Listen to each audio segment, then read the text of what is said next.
Кыргыздын баласы эмнелерди билүүсү керек? Биз менен бирге окуу 24. Ар бир элдин өзүнө тиешелүү каадасы, салты, үрп адаты болот. Өзүнүн элинин улуттук баалуулуктарын билүү жана аларды турмушта пайдалануу адамдын тарбиясына чоң пайдасын тийгизет. Бизде бала тарбиялоодо кеңири колдонулган, электен өткөн ыкмалар бар. Ошондой эле ар бир кыргыз баласы билүүгө тийиш болгон улуттук адеп-акылактарыбыз бар. Төмөндө булардын кээ бирине учкай токтоломун. Салам айтуу адеби. Кыргыздар эзелтеден салам жана саламга алик алуунун нарк баасын жогору баалаган. Адамдын кандай экендигин анын айткан саламынан же саламга жооп бергенинен ажыратышкан. Саламга келбей калыптыр. Саламга алик алган жок. Саламы бузулуптур. Салам айтканга жараган жок. Саламы жандуу экен деп ортодогу мамиленин бузулганын же оңдолгонун салам аркылуу билип, салам аркылуу баалашкан. Ошон үчүн бала кичинекей кезинен аны салам айтууга үйрөтүшкөн. Учурда салам өзүнүн диндеги да, улуттук да баасын жоготуп баратат. Шаар жеринде эмес, айылда деле балдар салам айтканды билишпейт. Аталар баласына кичинекей кезинен саламды үйрөтүүгө тийиш. Ал үчүн биринчиден ата эшиктен киргенде салам айтып кирүүсү керек. Балдарына озунуп салам берип, салам айтуунун зарылдыгын түшүндүрүүсү керек. Экинчиден, көчөдө балдар менен жүргөндө жолуккандарга салам берип, балдарга үлгү болуусу зарыл.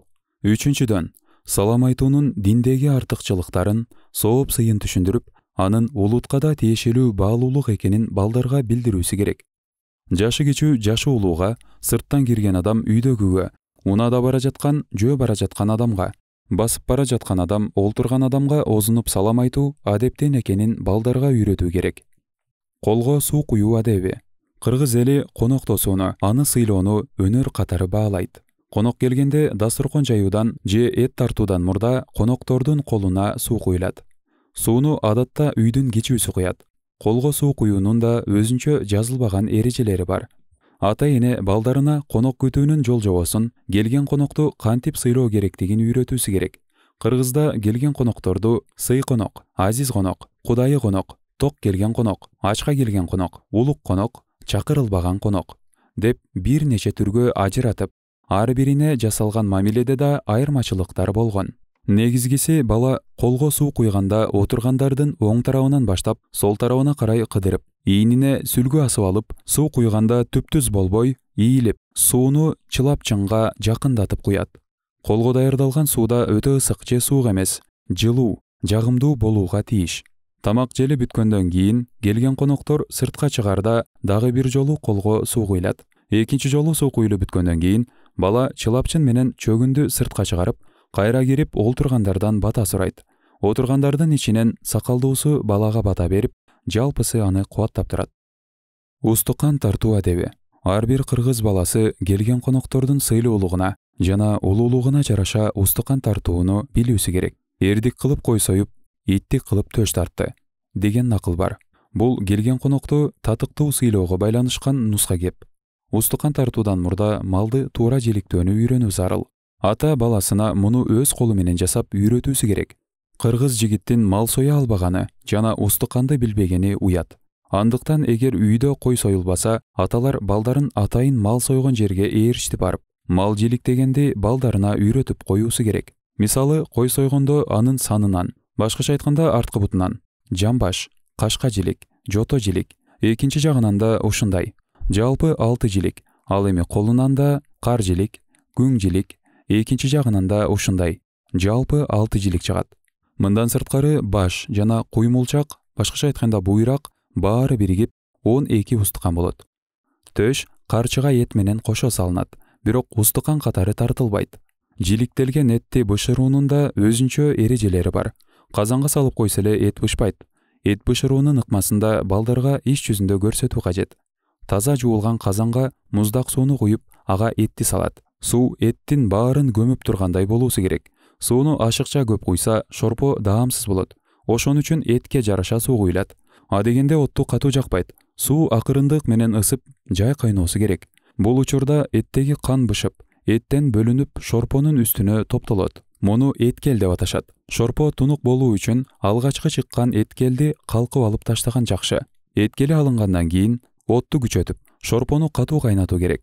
Бул учурда шорпонун үстүнө чыккан эткелди албай улам сапырып турганы жакшы. Шорпо канча көп сапырылса, ошончо даамына чыгат. Сууга этти салып, бир аз суу жылыган учурда туз салынат. Тузду эрте салса, этке сиңип даамдуу болот. Шорпо бышып калганда туз салса, шорпонун тузу татыган менен эт супсак болуп калат.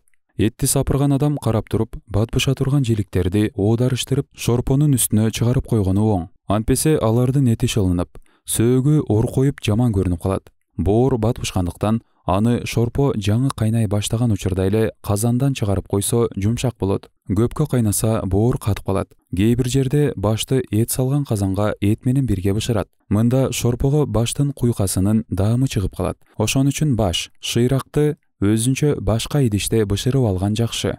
Бышкан этти казандан чыгарып, табы кайтканга чейин конокко тартпай турат. Эт тартууда аймактарда айырма бар. Түштүктүн көп жерлеринде эттен мурда куймулчактын куйругунан тилим кесип, боорду да ошондой туурап боор куйрук тартат. Боор куйрук тартылып бүткөндөн кийин эт тартылат. Айрым жерде устукандын эң сыйлуусу баш эсептелет. Бирок баштын өзүн тартпай үстүнө бир жилик же эттүү омуртка кошо тартылат. Кээ бир жерде башты улуу устукан катары эсептебейт. Аны үйдүн эң кичүүсүнө алдырышат. Кээ бир жерде башты такыр эле тартышпайт.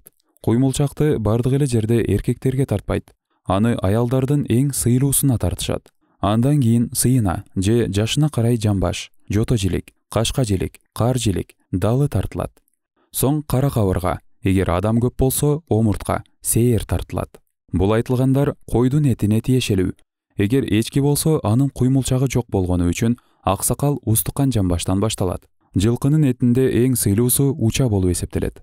Мына ушунун баарын ата-эне алгач өзү билип, андан кийин аны балдарына дыккат үйрөтүүсү зарыл. Боз үй тигүү. Боз үй маданиятында кыргыздын кол өнөрчүлүгү, архитектуралык, геометриялык билимдери, кылымдарды карыткан көчмөндүк менталитети сакталып калган. Боз үйдүн бүт жабдыктарынын аталышын, алардын эмне кызмат аткарарын жана боз үй кантип тигилерин ар бир кыргыз билүүсү керек. Боз үйдүн сөөгү түндүк, уук жана кереге, босого таяк, каалга жана ача бакандан турат. Анын көлөмүн керегенин башынан эсептеп 100 баш, 80 баш, 60 баш деп же керегенин санына карап 4 канат, 6 канат, 8 канат деп эсептешет. Кереге жасалышына карай тор көз, жел көз, ара көз деп бөлүнөт. Бул керегенин көздөрүнүн көлөмүнө жараша чоң, кичинесин билдирген аталыштар. Боз үйдө ар бир адамга ылайыкталган орундар бар. Төр аксакалдар же келген коноктор үчүн. Эпчи же ашкана, казан аяк коюлуп, кыз келин ирише турган жагы. Эр жак эркектин буюм терими, кийими турчу, уул келин жата турган жагы. Улага, ээр токум жана башка майда чүйдөлөр турчу жак. Боз үйдү тигээрде алгач кереге жазылат. Андан соң ача бакан менен түндүктү көтөрүшөт. Түндүк көтөрүлгөндө ар тарабынан карама каршы туруп уук сайышат. Уук толук сайылып бүткөн соң уук тизгиз менен аны бекемдеп чыгышат. Анан керегенин сыртынан чий оролот. Керегени айлантуу туурдук кийиз жабылат. Анан уук үстүнө үзүктү, башкача айтканда делбирди жабат. Эң акырында түндүк жабуу жабылат. Бул жабуулардын баарында боолору болот. Боз үйдүн ичине ашкана тартылып, аяк кап, чыны кап жана башкалары тагылат. Мына ушунун баарын ата-эне атайын чыгынып, жайлоолорго барып, балдарына көрсөтүп, аталыштарын жаттатып, тааныштырып койсо ашыкча болбойт. Жети атасын билүү. Жети атасын билбеген кул деп кыргыздар текти сактоого, билүүгө аябай маани беришкен. Ислам дининде да адамдын тегине чоң маани берилет. Пайгамбарыбыздын ага Алланын тынчтыгы жана мактоосу болсун 22 атасына чейин айтылат. Жети атасын билбеген бизде мурда чоң айып болсо, кийинки кезде буга анча маани берилбей калды. Ошентсе да ар бир ата баласына анын жети атасы ким экенин айтып, жаттатып коюусу керек. Бул балага кайсы бир деңгээлде дем берет, улуттук патриоттуулугун күчөтөт. Балага алгач биринчи атасы ата, андан кийин чоң ата, кийин баба, соң буба, андан кийин жото, кийин жете, соң теги деп аталарын, анан алардын ар биринин аты жөнүн айтып жаттатыңыз. Санжыра. Бул да динде маани берилген, ар бир адам билүүсү зарыл болгон нерсе. Санжыра араптын шаржара деген сөзүнөн келип чыккан. Мааниси бир түп дарак, бутак, тармак дегенди билдирет. Түрк тилинде шежире деп да айтылат. Элдин, уруунун, уруктун, улуттун келип чыгышы, таралышы, башка улутка же урууга кошулуусу, тарыхы, адамдардын ата теги тууралуу баяндаган чыгарма. Бизде санжыра көбүнчө ооз-эки формада сакталган жана мифтик, уламыштык багыт көп аралашкан. Санжыра толук туура деп эсептелбейт. Анда көп жаңылыштыктар болуусу мүмкүн. Санжыраны сүрүп айткан кишилерди санжырачылар деп аташат. Ата-эне балдарына кыргыз санжырачыларын таанытып, санжыра жөнүндө түшүнүк берип, анан негизгиси өзүнүн уруусу тууралуу кайсы майда уруудан экенин, ал кайсы чоң уруудан тарагандыгын айтып билгизүүсү керек. Улуттук оюндар. Кыргыз уулунун кыргыз улуттук оюндарын билгени, билип элетин болбостон, аларды ойной билгени жакшы. Кыргыз улуттук оюндары ат оюндары, күч оюндары, көңүл ачуу оюндары, акыл оюндары жана башкалар болуп бөлүнөт. Ат оюндарына көкбөрү, улак тартыш, аламан байге, башкача айтканда ат чабыш, тыйын эңмей, кыз куумай, эр сайыш, жамбы атмай, бута атмай, оодарыш, жорго салыш, кунан жарыш, тай жарыш жана башкалар кирет. Күч оюндарына кыргыз күрөш, кол күрөш, ага күрөш, аркан тартмай жана башкалар кирет.